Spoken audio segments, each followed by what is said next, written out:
Pastor, tem algumas perguntas aqui, já caminhando aí para o final, que está correlacionado a temas que o senhor aborda. As duas primeiras perguntas estão correlacionadas ao cristianismo e à sociedade. A primeira, o senhor acredita que a sociedade contemporânea está vivendo uma crise de fundamentos morais por afastar-se do cristianismo? Onde isso é mais evidente hoje? A sociedade hoje, ela não apenas relativizou a essência do cristianismo, que é a verdade.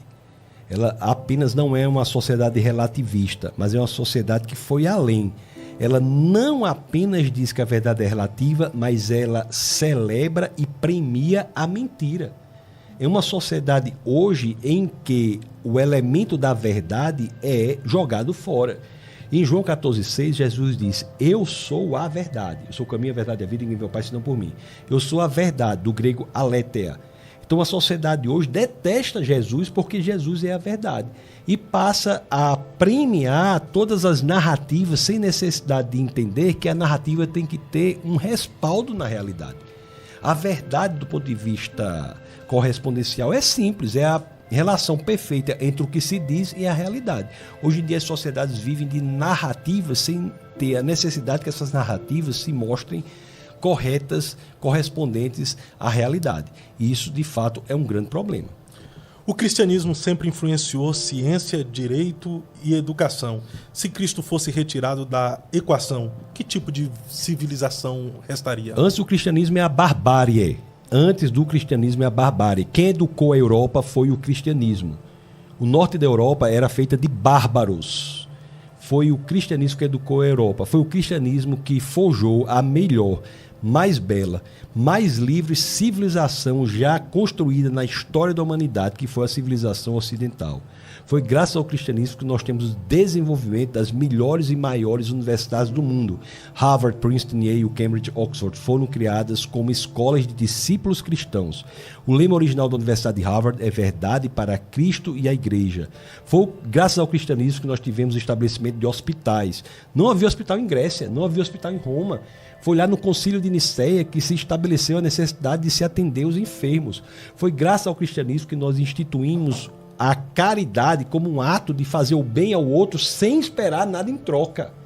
Foi o cristianismo que deu isso. Foi o cristianismo que enalteceu a condição da mulher, notadamente no advento da mulher samaritana, que Deus não apenas fala com o samaritano, mas que é mulher, o Deus encarnado, Jesus de Nazaré. Foi o cristianismo que combateu o aborto ferozmente. Se você via a tábua 4 das 12 tábuas romanas, dizia que nós deveríamos destruir as crianças com deformidade.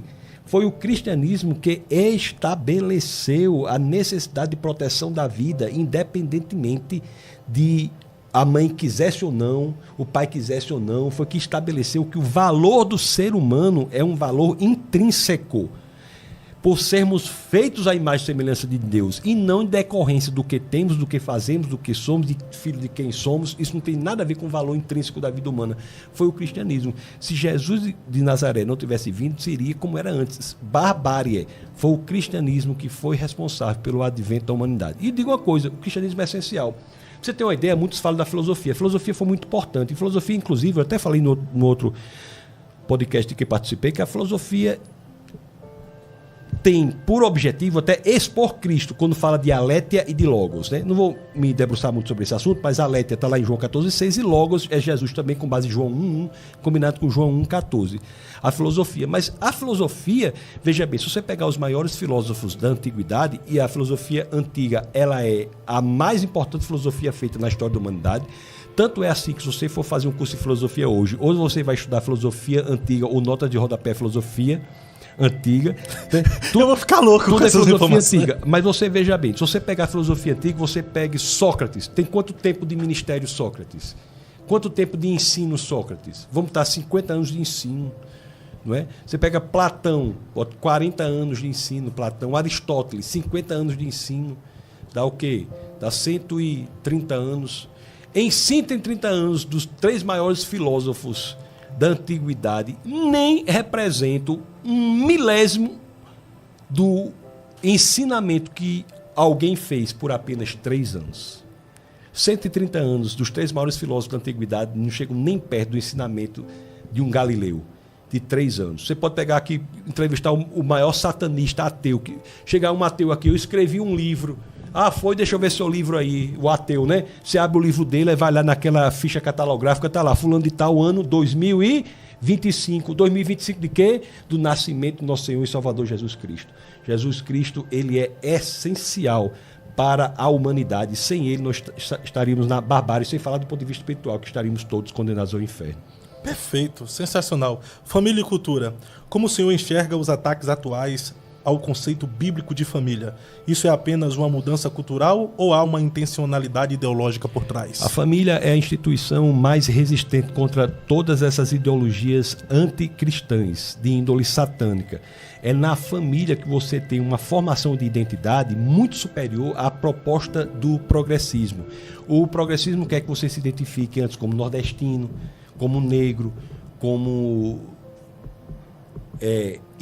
índio, como tudo. Mas, na realidade, na família, você tem uma identidade própria. A família é um núcleo de resistência. E é importante que nós tenhamos famílias grandes, viu? Porque hoje em dia o antinatalismo tem acabado com as famílias. Você vê famílias, às vezes, de uma pessoa, 2 pessoas, 2 filhos. Antigamente, sabe como é? Você tinha família de 6, 7 pessoas. Como eram tribos, né? Não, como é que funcionava? Podia ter um irmão que até quisesse matar o outro. Mas se viesse um de fora, quem morria era o de fora, não é verdade? Sim, sim. Então eram núcleos de resistência. A família é uma resistência. E tem que ser promovida. Agora, tem que ser promovida da forma bíblica. Qual é o ataque hoje? Os homens são absolutamente efeminados. Eu não estou falando de homossexual, não. Homens efeminados, sem coragem de assumir a liderança, de enfrentar as dificuldades, coloca a mulher em frente dos problemas. Homens que não têm fortalecimento. Emasculados. Emasculados. E as mulheres hoje estão procurando homens para se casar com esse perfil. Esse é um problema. As jovens hoje estão sendo ensinadas a procurar um rapazinho para namorar. Qual é o critério? Que o rapazinho fique de mão dada com ela, vendo dorama e chorando. Estão procurando um rapazinho para namorar como se fosse uma amiguinha. Esse é um problema seríssimo. Casais que não querem ter filhos, querem ter pets. Pois é. Efésios capítulo 5, no verso 25, diz que a relação do marido com a esposa deve ser de Cristo com a igreja. O homem tem que ser capaz de morrer pela igreja, como o marido deve ser capaz de morrer pela família, pela esposa, pela família. Você vê que hoje em dia os homens são cada vez mais fracos. Aí fica com esse negócio do antinatalismo, né? Quer criar pet, como cachorro que pet, né? Como animal. O veganismo, por exemplo, é uma ideologia satânica. O veganismo? O veganismo. Não comer carne? Exatamente. O vegetarianismo e o veganismo, principalmente, é uma ideologia satânica. Por quê? Porque é a porta de entrada para a ecologia profunda, e a ecologia profunda é a porta de entrada para o paganismo. Daqui a pouco você coloca a criação no lugar do criador. Você passa a enaltecer a criação. Tem gente que vai para o pôr do sol para bater palma para o pôr do sol. Bater palma para o pôr do sol. Quem que vai ficar batendo palma pro sol? É o pagão. Entendeu? Exaltando ao Deus Sol, né? Fica enaltecendo a criação no lugar do Criador, não é? Então você tem um enfraquecimento com todas essas ideologias. A mulher pelo feminismo, coitada, né? A mulher pelo feminismo quer assumir o lugar do homem e não consegue fazer porque não tem essa constituição, porque de acordo com a 1 de Pedro, no capítulo 3, no verso 6, diz que a mulher é a parte mais frágil, não só fisicamente, como emocionalmente. Não quer dizer que ela tenha qualidades incríveis. E não quer dizer que ela seja inferior ao homem, né? Porque a submissão da mulher ao homem, a submissão em grego é upotasso. É a mesma palavra que é utilizada quando o Novo Testamento diz que o filho se submeteu ao pai. Jesus se submeteu a Deus, pai. Então não quer dizer inferioridade, mas quer dizer que são funções diferentes. Então a mulher hoje quer assumir a função, é problema grande. E os filhos desobedientes. Um dia desse chegou uma pessoa e disse assim, né? Sabe, né, pastor? Meu filho está naquela idade da desobediência, da rebeldia. Eu disse, eu não estou sabendo não que tem idade da rebeldia. Na idade, adolescência. Mas eu não sabia que a adolescência é a idade da rebeldia, não. Porque rebeldia para nós é uma característica proveniente do inimigo de nossas almas. Então, adolescente não é para ser rebelde, não. E ainda hoje tem uns meninos pequenos de 2, 3 anos, às vezes parece Osama Bin Laden Mirim. O menino só faz o que quer, aí diz que é a adolescência, a primeira adolescência, estão dizendo assim. Pré-adolescência. Não, a primeira adolescência como que validando um comportamento rebelde. Então você tem tudo isso. Tudo isso é um problema. Então nós temos que restabelecer homens que sejam homens, mulheres que sejam mulheres e filhos que sejam filhos. Então esse organismo da família é uma instituição que é capaz de enfrentar todas essas dificuldades de maneira sólida. A outra instituição que é fortemente atacada, mas que é uma resistência contra tudo isso, é a igreja. Então, família e igreja são as duas instituições mais caras para o cristianismo. Até porque a igreja é composta por famílias. Por famílias. Agora, se você tem homens fracos, você vai ter famílias fracas, você vai ter igrejas fracas e vai ter sociedade fraca. Tudo começa pelo fortalecimento da pessoa. Então, homens frágeis, homens que parecem casquinha de ovo, que tudo é um problema muito grande, homem que passa maquiagem, não presta para casar. Homem que usa cropped. Isso é o quê? Bustier, né? Bustier que falava aqui, antigamente. Né? Tem uns homens que... Eu não nunca vi, não. Homem usa aí, não é homem, não. Tá usando. Tô sabendo, não. Então, assim, homem que usa maquiagem pode ser uma pessoa até boa, mas para o casamento cristão não serve. Não serve. Então, a pessoa que faz isso, não vai, um homem desse jeito não vai fazer famílias fortes, sociedades fortes, igrejas fortes, e, portanto, vão ser facilmente vulneráveis. Há um processo pensado, estabelecido de descristianização do Ocidente. E o ataque é feroz à família e à igreja. Perfeito. Como é o nome de Bustier? Como é que chama hoje? Como é que você falou aí? Cropped. Chama assim. É um negócio que o cara fica mostrando o umbigo. O senhor está sabendo os nomes bem assim, né? Eu fico atualizado assim, mas... Nossa, não sabia, não. Eu fico sabendo o que está acontecendo na sociedade, não com curiosidade de usar também. Né? Eu fui liberto, graças a Deus. Eu confesso que eu fiquei um pouco preocupado nesse momento, mas já superou a preocupação. Não, mas tem um irmão ali, o Leandro ali, que também tá livre, né, Leandro? Ali, o Leandro, que gostava muito desse negócio aí. É como uma vez perguntaram para mim, né? Perguntou assim, qual é a cor dessa parede que você quer? Aí disseram um negócio lá que não era cor. Você acredita? É mesmo. Disseram salmão. Eu digo, salmão para mim é peixe. É as cores, nude. Só que eu só conheço 5 cores só. Né? Que é verde, amarelo, azul, preto, essas cores assim, né? Você é daltônico só dessas cores, não é daltônico, né? Não, porque isso é cor, o resto é peixe, o outro é outras cores, não é cor, não. O que o senhor diria a pais cristãos que têm medo de criar filhos em um mundo cada vez mais hostil à fé cristã? Tem que ter fé. Criar o filho de acordo com as escrituras. As escrituras dizem que nós devemos criar os nossos filhos, estar no caminho em que eles devem andar, não é isso? Sim. Não é mostrar o caminho. É estar no caminho. Então você, pai, tem que criar seu filho estando no caminho. Eu uso muito, inclusive é um dos capítulos do meu livro mais recente, que eu usei a segunda epístola a Timóteo, no capítulo 3, no verso 10 e 11, que é Paulo mentoreando Timóteo. E se você quiser abrir, ele começa assim, dizendo para Timóteo, Timóteo, você tem seguido de perto. Timóteo, de perto. Qual o capítulo, o senhor sabe? 2 Timóteo 3, 10 e 11. Achou, não? Sim. 3, 10 e 11. Tá aqui, ó.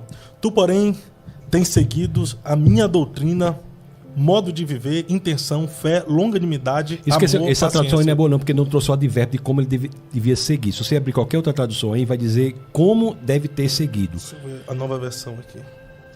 3, 10 e 11. 9, 10 e 11, né? Contudo, não irão longe. Não. 2 Timóteo 3, 10 e 11. Nova versão internacional. 3, 9, 10 e 11. 2 Timóteo 3, não tem 9 não. 2 Timóteo 3, 10 e 11. É 10 e 11, não, beleza. Tá. Entretanto, você tem seguido de perto o meu ensino. De perto. Você tem seguido de perto. Olha o método de você influenciar outro. Tem que seguir de perto. Aí ele fala, o meu ensino, a minha conduta, o meu propósito. Assim, então, tem seguido de perto. Então, você tem que ter um filho, você tem que estar perto dele. Cuidado com a falácia do tempo integral. Cuidado com a falácia do tempo de qualidade. Tem pais hoje que acham que vale passar 20 minutos com o filho, dos quais 15 é olhando o celular. Então, vocês têm que estar perto do filho. Tem que ter a perspectiva de que a paternidade é a maior oportunidade que você terá na face da terra de influenciar a próxima geração para seguir o nosso Senhor e Salvador Jesus Cristo. Proximidade, né? Agora não pode ter medo de ter menino. Você tem que ter muito menino. É um problema. Nas igrejas cristãs hoje tem cada vez menos filhos as pessoas estão tendo. A taxa de natalidade no Brasil hoje por mulher é 1,6. Há poucos anos atrás era 2, 4, 8. Sua mãe teve quantos filhos? Sua avó teve quantos filhos? Não é verdade? Muitos, né? É que tá difícil também, né, pastor? Crescer e multiplicar e foi para Adão e Eva. Tá difícil por quê? A gente não pode pegar posse disso tudo para uma família. Por que tá difícil? A nossa sociedade, a cultura, as dificuldades financeiras em um país que nós estamos vivendo cheio de ideologias. Seu pai criou você muito mais fácil, não foi? A questão de... Foi, hein? Se o senhor se o senhor me pegar como exemplo, Não, eu não tive pai que me criou, então né? Então foi mais fácil? Não, foi bem difícil, Então né? A minha mãe foi isso. que criou. Vamos para as evidências, meu querido. Você pergunta para qualquer pessoa na rua que diz isso. Você pergunta, então seu pai foi tranquilo, não é você? Não. Não, meu pai veio do Nordeste, não sei da onde, foi para um... O outro, meu pai veio lá da quebrada, não sei da onde, passou dificuldade.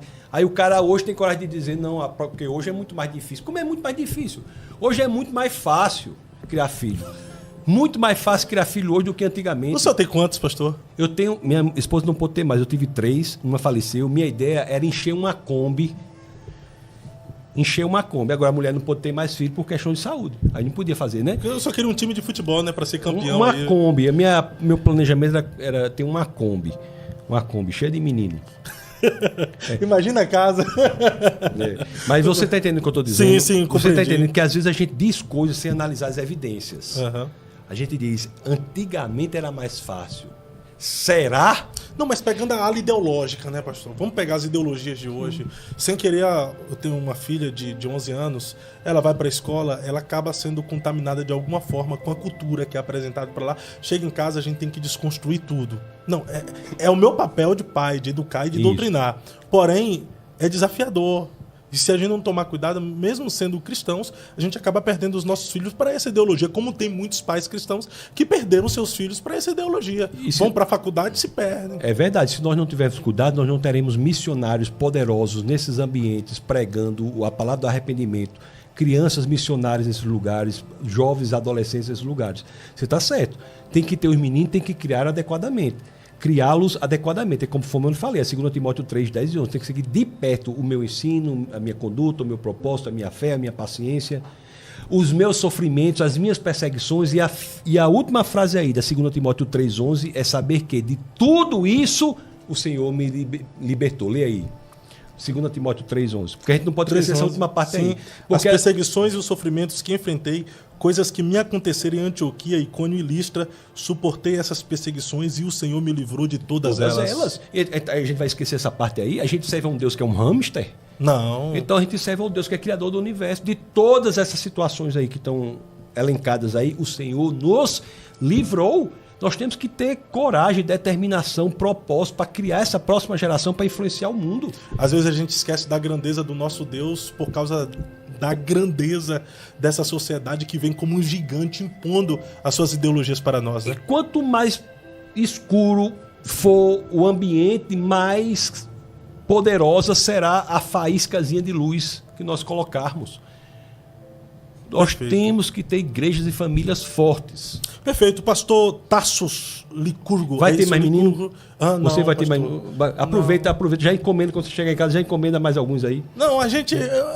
Nem eu, nem a mulher tá querendo mais não. Mas, homem, depois dessa conversa toda, eu gastei conversa de graça aqui. Não, mas o senhor influenciou muita gente que não queria. Nem tocado nesse assunto. O homem falou de bustier. Bustier não, como é que fala o nome?